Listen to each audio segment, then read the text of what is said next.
education policy has to sit within the politics of our time. And we have so often talked about ridding our education policy of politics, and yet we can't. We just can't do it. It's a little irrational in our world to think that we can step away from politics, but it also matters in the sense that politics is where we as people get together to solve problems.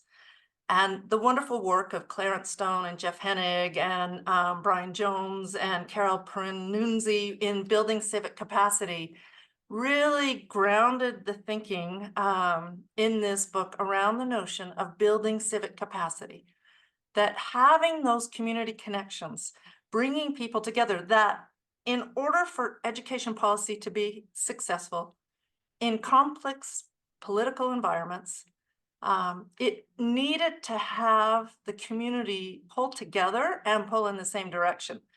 And our methods of policymaking, how we go about developing, designing, considering policy ideas, actually builds that civic capacity.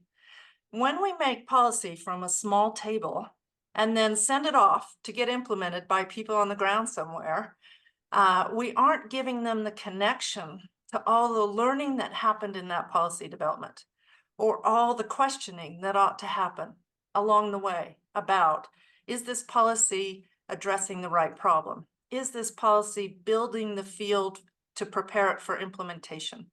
Is this policy increasing our social learning about what our problems really are and what the solutions then might be? And by pulling everything, separating it out of that community engagement, that community conversation, I think we make it too small, and we create policy that actually doesn't fit the conditions in which it's implemented.